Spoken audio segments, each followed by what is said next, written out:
Hi, this is Jody King-Colgrove with Quantum Techniques, the most diagnostic form of energy medicine in the world today.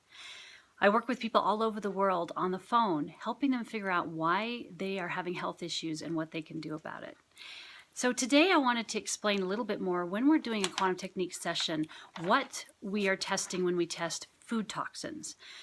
So a lot of times food toxins can affect people in dramatic ways, like they have IBS and they're doubled over and they can't, their stomach hurts so bad. They could have things like rashes over their body, or an outbreak of eczema. They can have immune system response where or an anaphylactic, where they can't breathe because of eating peanuts and things like that. So there's many different ways and that someone has a food toxin, and a lot of times they tell it food allergies and things like that. But what we're testing in quantum techniques is if a food is impacting you. And there's literally 7 different ways that food can impact you, and when we test, we're testing all 7. Okay, so let me kind of go through those. So the first thing that we're testing about, let's say you call and you say, I have a headache. So we're going to test your foods against that headache. And so it could be that, sure enough, lettuce that you had yesterday did not test good, and so you've got a headache.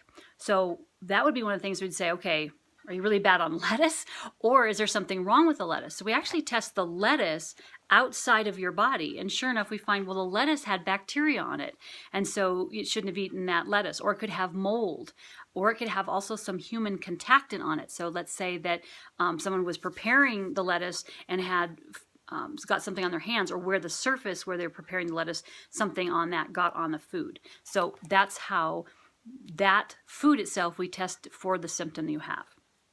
Then we test to see whether that food reverses your energy. Okay, so in other words, I think we've used the example before that if let's say if your dad came home drunk at night, and so to protect yourself you ran into the cornfield, you're going to be bad on corn because it's going to reduce your or it's going to make you have a trauma on the corn, and it's going to reverse your energy because you're going to be in a fight or flight state. Okay, it could be that you saw something bad on TV once while you were eating something, and there may be a link there, or you're having a fight with a family member and that is somehow linked to food. We don't know why our body sometimes links things, but that's one of the things that we're test, is whether it reverses your energy.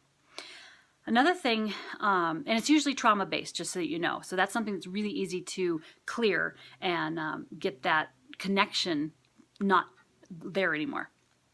The next thing that we test on is whether the food is affecting your most stressed organ, gland, or tissue. So if you call and you say, okay, I've got, some heart issues or a thyroid issue, we're going to be testing your foods on those weak organ, glands, or tissues. Okay, or if we find that you have, an immune system issue with a certain organ, or one that's weak, we're going to be testing all foods against that weak organ. Also, we test to have the histamine reaction. In other words, are you breaking out in hives, and what food is causing that? Are you having, where your histamine reaction where your throat kind of closes up, and we're testing foods on what's causing that throat to close up. Yesterday my dad was saying, oh, every time I have a salad my nose drips. I tested everything in the salad, and sure enough I found it was the celery that would make his nose drip. So I tested the celery by itself. It was fine. So I found out that he wasn't eating organic celery, and so therefore the celery had more pesticides in it and it was affecting his nose. Now, the next thing I would do is like, okay, why is his nose so sensitive to those pesticides? So there's a lot of questions that these food testing opens up that we can start working on to help you get your health and happiness back.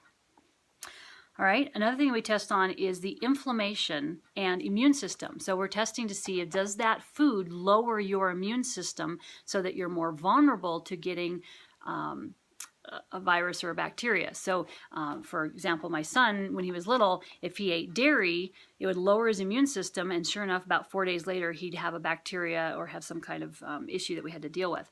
And so that's one way that foods lower your immune system. And sometimes it's hard to tell. That's 4 days. That took me a while to figure out. It's like, well, he hasn't had anything for a while. And sure enough, I backed it up and found out what was going on. And the other thing that we test on is against the fungal infection. So a lot of times we do find there's a fungal infection somewhere in your body that a food may be adding to it and creating it to continue. And so we say, okay, leave off those foods for a while your body's healing, and so we can get that fungal infection under control and out of your body. The last thing that we test on is whether your body has the enzymes to actually digest the food. And so if you've seen any of the other QT videos, that's when we do the karate chop on the back of the head, and that tells us whether you have enzymes in your system to digest the food. It could be a generational gene issue. It could also be that we can clear some of that, or it could be that you have such a pathogen load like virus, bacteria, and fungal in your digestive system that the enzymes are no longer there. And so what we're working on is to switch the microbiome and the digestive system to be able to function much better so that you can handle those foods. So the intent is to find out right now, why is your body reacting to certain foods, and then to clear those, and then to lay off of them for a while so that we can work on getting your body back into balance and healthy and happy. So I think that was really important. I know I try to explain that to people when I work with them on the phone, and I wanted to make it into a little bit more detailed explanation of that. So if I haven't worked with you, I'd love to help you find out what foods are really impacting your immune system and your whole body so that you will know what you should be eating and not eating and why it's causing certain symptoms. So give me a call at quantumtechniques.com, and we can do a session together to find out how to get your health and happiness back. Blessings.